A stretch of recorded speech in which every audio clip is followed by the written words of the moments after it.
माता की, भारत माता की, भारत माता की। वंदे वंदे वंदे।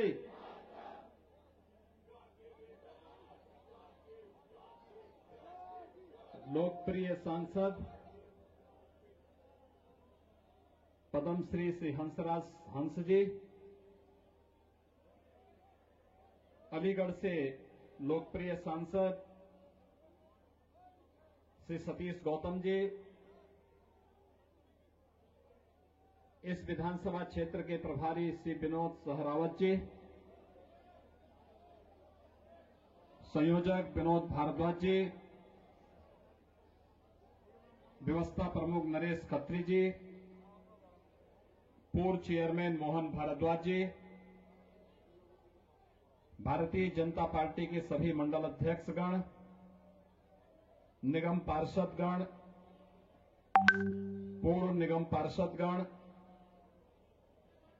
समस्त पदाधिकारी, कार्यकर्ता बंधु, पत्रकार मित्रों, भारतीय जनता पार्टी के लोकप्रिय प्रत्याशी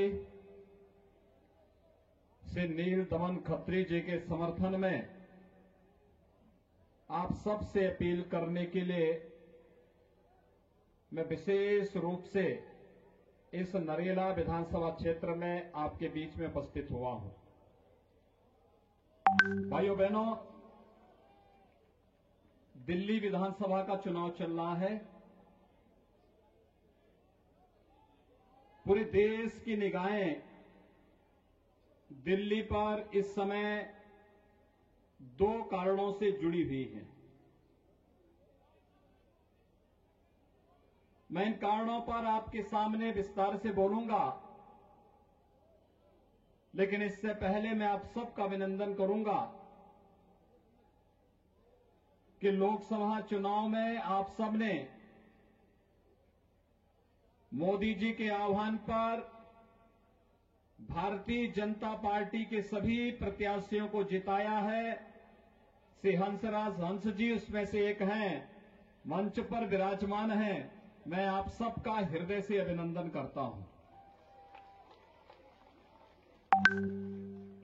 पूरा देश और पूरी दुनिया दिल्ली को देख रही है। एक और पूरे देश के अंदर दिल्ली का एक संदेश प्रधानमंत्री मोदी जी के नेतृत्व में विकास के लिए, सुशासन के लिए, राष्ट्रवाद के लिए समर्पित एक ऐसी पार्टी के नेतृत्व में दिल्ली के अंदर सरकार बने जो यहां की जनता की बुनियादी सुविधाओं के साथ ही राष्ट्रीय राजधानी के गौरव के अनुरूप यहां के प्रत्येक नागरिक के हितों को आगे बढ़ा सके, राष्ट्रवाद के अभियान को तेजी के साथ एक नई गति दे सके, राष्ट्रीय सुरक्षा को पूरी मजबूती के साथ दिल्ली के माध्यम से एक नई ऊंचाइयों तक पहुंचा सके और पूरा देश और पूरी दुनिया जानती है कि भारत मोदी जी के नेतृत्व में तेजी के साथ दुनिया की एक महाशक्ति बन रही है। तो मोदी जी के ही नेतृत्व में भारतीय जनता पार्टी का एक कार्यकर्ता दिल्ली के अंदर भी दिल्ली और भारत सरकार के साथ मिलकर के दिल्ली को दिल्ली की भावनाओं के रूप में आगे बढ़ाने में सक्षम होगा। दूसरी ओर देश और दुनिया की निगाहें हैं उन लोगों पर जो लोग 5 वर्ष पहले आपके बीच आए थे, आंदोलन के नाम पर देश की जनता को, दिल्ली की जनता को गुमराह करके सत्ता पे काबिज तो हो गए, लेकिन दिल्ली की जनता को बुनियादी सुविधाओं से वंचित भी कर गए। आप देखिए, दिल्ली की राज्य सरकार का जो पैसा आता है ये पैसा दिल्ली के विकास पे खर्च नहीं होता। ये पैसा यहां की जनता को शुद्ध पेयजल उपलब्ध कराने में खर्च नहीं होता। ये पैसा दिल्ली के अंदर जनता की सुविधा को बढ़ाने में खर्च नहीं होता। ये पैसा खर्च होता है दिल्ली के अंदर किसी ऐसे प्रदर्शन में जिस प्रदर्शन में भारत विरोधी नारे लग रहे हों और जिस प्रदर्शन के माध्यम से इस देश के खिलाफ साजिश रची जा रही हो, सत्ता के गलियारों में बैठे हुए लोगों के द्वारा इस षड्यंत्र का हिस्सा बनना हम सबको चौकन्ना रहने के लिए निरंतर प्रेरित करता है। और भाइयों बहनों, मैं आप सबसे अपील करने के लिए आज आपके बीच आया हूं। याद करिए, मोदी जी के नेतृत्व में पहले 5 वर्ष का कार्यकाल, मोदी जी ने जब मई 2014 में देश की बागडोर अपने हाथों में ली थी, तो मोदी जी ने कुछ बातें कही थी। उन्होंने कहा था देश के अंदर लोक कल्याणकारी और गरीब कल्याणकारी योजनाओं को बिना भेदभाव के लागू करेंगे। मोदी जी ने 5 वर्ष में 2 करोड़ लोगों को आवास दिए, 4 करोड़ गरीबों को विद्युतीकरण का लाभ दिया, 8 करोड़ गरीबों को रसोई गैस के निःशुल्क कनेक्शन उपलब्ध करवाए, 12 करोड़ किसानों को प्रधानमंत्री किसान सम्मान निधि का लाभ दिया, 15 करोड़ नौजवानों को प्रधानमंत्री मुद्रा योजना, स्टैंड अप योजना, मेक इन इंडिया और स्टार्टअप की योजना का लाभ दिलाया, 35 करोड़ लोगों को प्रधानमंत्री जनधन योजना से जोड़ने का कार्य किया और भाइयों बहनों 50 करोड़ गरीबों को आयुष्मान भारत की सुविधा का लाभ भी दिया। इंफ्रास्ट्रक्चर के लिए कहीं हाईवे, कहीं रेलवे, कहीं मेट्रो, कहीं रैपिड रेल, कहीं पर बड़ी बड़ी ढांचागत विकास की योजनाओं को बना करके कार्यक्रम को द्रुत गति से आगे बढ़ाया। जहां भारतीय जनता पार्टी की सरकारें थी, राज्य ने उसका लाभ लिया, लेकिन जहां भारतीय जनता पार्टी की सरकारें नहीं थी, जहां पर केजरीवाल जैसे कोई नमूने बैठे हुए थे, उन्होंने वहां पर विकास नहीं करने दिया। दिल्ली से मेरठ के लिए रैपिड रेल की व्यवस्था होनी है, उत्तर प्रदेश सरकार सहमति दे दी, अपना पैसा जमा कर दी। दिल्ली की सरकार ने कह दिया कि हमारे पास पैसा नहीं। हमने मोदी जी के नमामि गंगे मिशन में गंगा की निर्मलता का लक्ष्य प्राप्त कर दिया। आज आप जाइए यमुना जी में, यमुना जी गंदी की गंदी रह गई। ठीक कहे थे हंसराज भारद्वाज कि केजरीवाल की खांसी और दिल्ली की जो यहां की समस्या है, ये यमुना जी के कारण है, जिसका पहला दोषी कोई है, दिल्ली की केजरीवाल सरकार है, जिसने यमुना जी को मैली करके छोड़ दिया है। और ये गंदा पानी दिल्ली की जनता को पिलाए जा रहे हैं। लेकिन भाइयों बहनों, उत्तर प्रदेश की सरकार ने गंगा की निर्मलता के लक्ष्य को प्राप्त करके, आज आप जाइए गंगा जी में, कहीं भी आप जाकर के गंगा में स्नान भी कर सकते हैं और गंगा जल से आचमन भी कर सकते हैं। ये नमामि गंगे परियोजना का परिणाम है, प्रधानमंत्री मोदी जी की योजनाओं का परिणाम है। ये योजनाएं हम लोगों ने इसीलिए लागू की क्योंकि हम जानते थे ये जल जीवन का प्रतीक है, इसके बगैर जीवन की कल्पना भी नहीं की जा सकती है। हमने उत्तर प्रदेश में लागू किया, लेकिन केजरीवाल सरकार ने दिल्ली के अंदर लागू नहीं होने दिया। स्वाभाविक रूप से इसका दुष्परिणाम जनता को भुगतना पड़ा है। विकास की योजनाएं ठप, कोई भी कार्य नहीं हो पा रहा है। और यही कारण है कि आज दिल्ली राष्ट्रीय राजधानी का गौरव प्राप्त करने के लिए उसको एड़ी चोटी का जोर लगाने की आवश्यकता है। भाइयों बहनों, मोदी जी को आपने दूसरा कार्यकाल दिया। श्री हंसराज हंस जी भी यहां से सांसद बने। मोदी जी दूसरी बार पहले की तुलना में ज्यादा वोट पा करके, ज्यादा सांसदों का समर्थन लेकर के फिर से प्रधानमंत्री बने।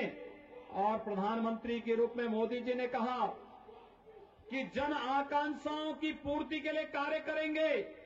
ये जन आकांक्षाएं देश की आकांक्षाओं की पूर्ति का जो वर्षों से दबा हुआ था। लोग पहले क्या बोलते थे? कहते थे कश्मीर से धारा 370 कभी नहीं हटेगी। आज हट गई ना। चुनाव के पहले एक नारा लगता था ना कि मोदी है तो, और ये कश्मीर में संभव हो पाया ना। पहले कश्मीर में पत्थरबाज पत्थर फेंक करके पाकिस्तान का पैसा लेकर के भारत की संपत्ति को नुकसान पहुंचा करके उन्हें क्षतिग्रस्त करते थे, और कांग्रेस और केजरीवाल जैसे लोग उन पत्थरबाजों का समर्थन करते थे। लेकिन धारा 370 समाप्त हुई, पत्थरबाज हुए गायब, और पाकिस्तान परस्त आतंकवादी जो पहले भारत के अंदर आकर के जगह जगह विस्फोट करते थे, उन सबको यमलोकपुरी की यात्रा पर भेजना शुरू कर दिया हमारे सुरक्षा बलों के जवानों ने। उनके लिए कहा गया कि भाई भारत की धरती तुम्हारे लिए नहीं है, तुम्हारे लिए तो अब बोली नहीं, हमारे सुरक्षा बलों के जवानों की गोली है, और एक गोली खाओ, अपनी यात्रा पर जाओ। कांग्रेस और केजरीवाल इन उपद्रवियों को क्या खिलाते थे? बिरयानी। और हम क्या खिला रहे हैं? गोली। भाइयों बहनों, यही अंतर है। भारत माता के प्रति अगर इनके मन में सम्मान होता, आतंकवादियों के सामने, नक्सलवादियों के सामने घुटने नहीं टेकते, पाकिस्तान का खौफ खड़ा नहीं करते। याद करिए, मुंबई पे आतंकी विस्फोट, आतंकी हमला हुआ था, और तब कांग्रेस नेतृत्व की सरकार थी, और तब केजरीवाल भी कोई एक एनजीओ चला करके यहां पर जनता को बेवकूफ बनाने का कार्य तब भी करता था। भाइयों बहनों, जब देश की जनभावना थी कि पाकिस्तान पर हमला होना चाहिए, तब कांग्रेस नेतृत्व की सरकार क्या कहती थी कि पाकिस्तान में एटम बम है, कहीं ऐसा ना हो कि भारत पे फेंक दे। लेकिन इस बार आपने देखा होगा, फरवरी माह में जब पुलवामा में हमला होता है, तो मोदी जी ने अगले दिन ही कहा, उन्होंने कहा था, भाइयों बहनों, यही फरवरी का महीना था, और तब एक वर्ष पहले प्रधानमंत्री मोदी जी ने कहा था कि ये देश की सेना तय करेगी, मूर्ति भी तय करेगी, स्थान भी तय करेगी, और पाकिस्तान ने जो किया है उसको उसकी सजा अवश्य दी जाएगी, और पाकिस्तान के अंदर एयर स्ट्राइक होता है। इमरान खान दुनिया के अंदर आपने देखा होगा, जान की भीख मांगते हुए घूमता हुआ फिर रहा था, और उस समय इमरान खान ने कह रहा था कि भारत हमला कर देगा। तस्वीर बदल गई। पहले भारत के अंदर की सरकार कहती थी कि पाकिस्तान एटम बम फेंक देगा, आज पाकिस्तान भयभीत होकर के कहता है कि भारत के अंदर मोदी जी के नेतृत्व की सरकार कहीं पाकिस्तान पे हमला करके पाकिस्तान का अस्तित्व ही समाप्त न कर दे।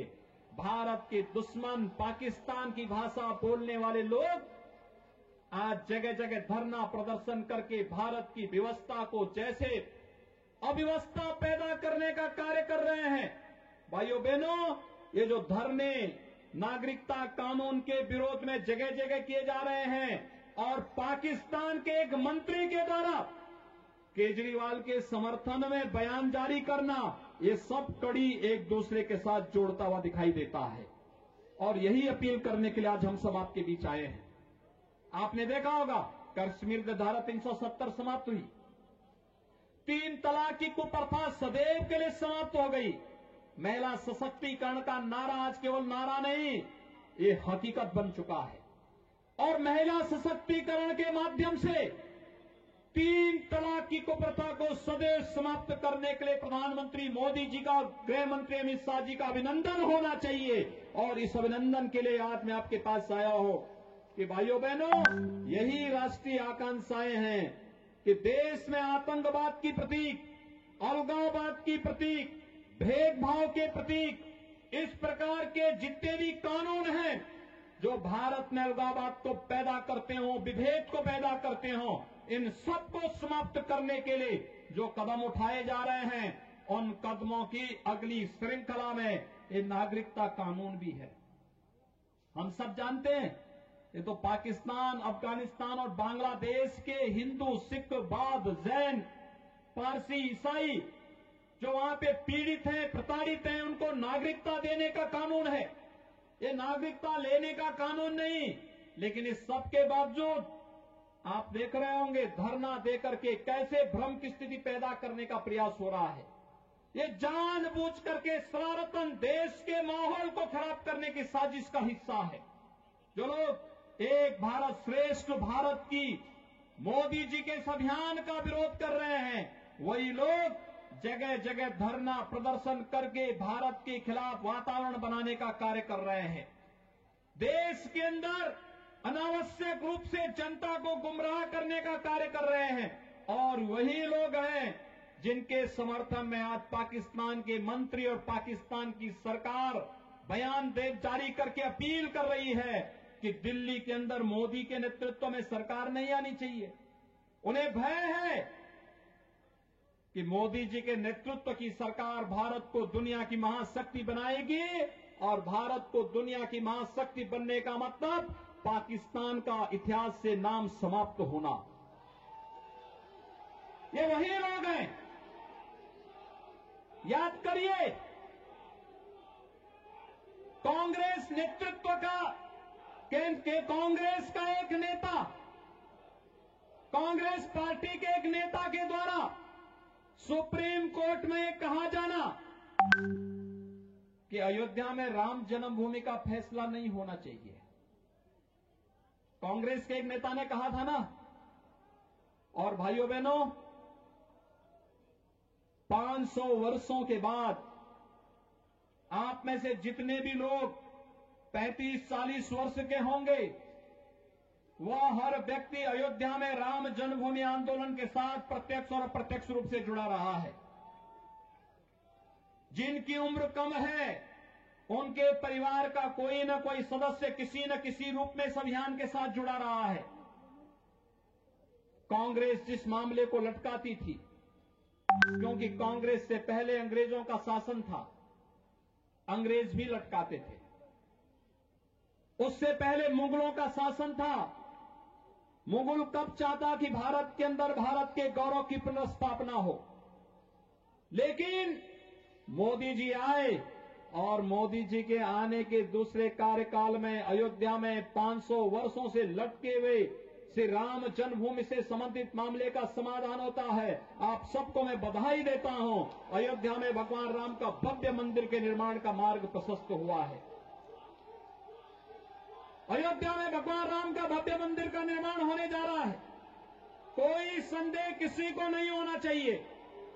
जरा याद करिए, अगर मोदी जी केंद्र में नहीं होते, उत्तर प्रदेश में मोदी जी के आह्वान पर भारतीय जनता पार्टी की सरकार नहीं बनती, तो ये जो धमकी देते थे कि 370 समाप्त करोगे, खून की नदियां बहेंगी, हम कहते थे यार कुछ नहीं होने वाला। ये लोग कहते थे राम मंदिर के मुद्दे पर अगर फैसला हुआ खून की नदियां बहेंगी। मैं कहता था देखो भाई, कुछ एक मच्छर भी नहीं मरने वाला है, कुछ नहीं होगा। न्यायालय मेरिट के आधार पर फैसला करे, फैसले को लागू हम करेंगे। और किसी के माई के लाल पे हिम्मत है उत्तर प्रदेश में उपद्रव करके दिखा दे।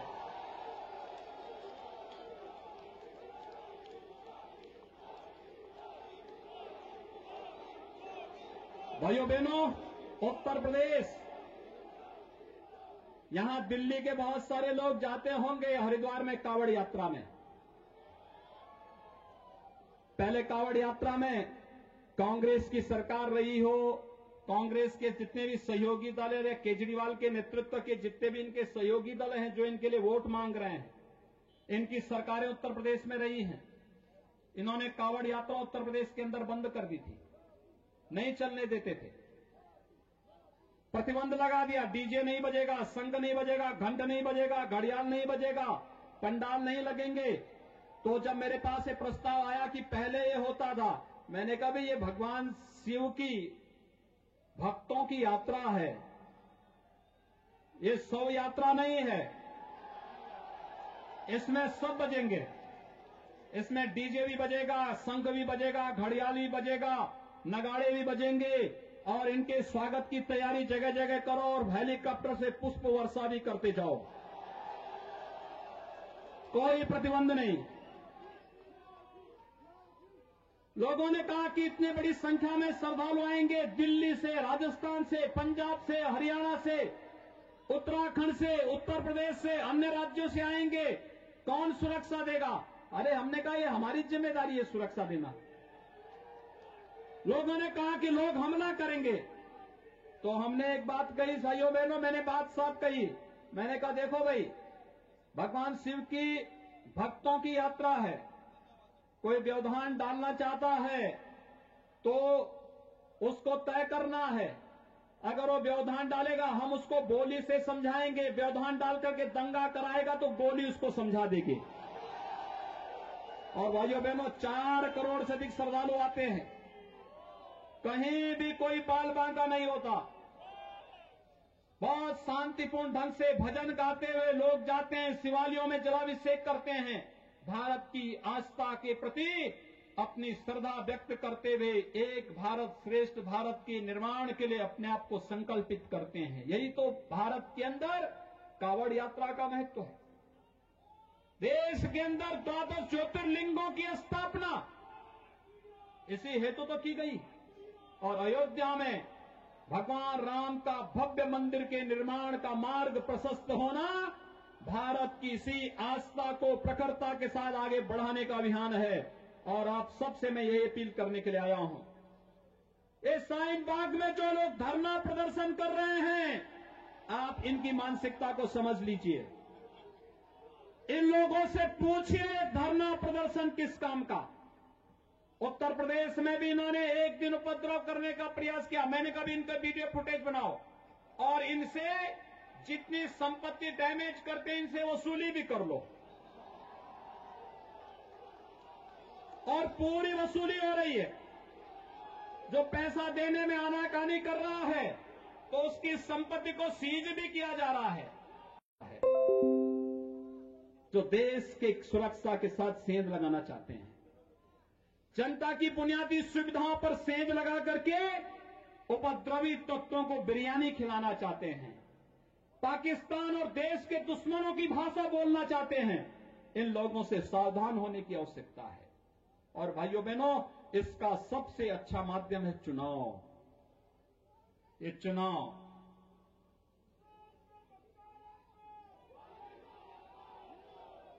चुनाव है भाइयों बहनों। ये चुनाव के दौरान अपना एक एक वोट की कीमत को समझो। लोकतंत्र की सबसे बड़ी ताकत बैलेट है, बैलेट, बुलेट नहीं। और इस बैलेट की ताकत को समझो। और आप सबसे इसी बैलेट की भाषा के लिए अपील करने के लिए मैं आया हूं। भारतीय जनता पार्टी ने श्री नील दमन खत्री जी को अपना प्रत्याशी आपके बीच में इस नरेला विधानसभा सीट पर बनाया है। एक लोकप्रिय प्रत्याशी हैं। भारतीय जनता पार्टी के कर्मठ कार्यकर्ता हैं। प्रधानमंत्री मोदी जी के विकास, सुशासन और राष्ट्रवाद के अभियान के साथ जुड़े हुए हैं।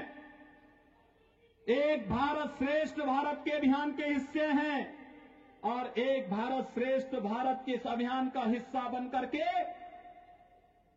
श्री नील दमन खत्री के द्वारा निरंतर अहर्निश उस अभियान का हिस्सा बनकर के आप सबकी सेवा के लिए अपने आप को समर्पित करने के भाव के साथ वे आज यहां पर आए हैं। मैं आप सबसे अपील करने के लिए आया हूं।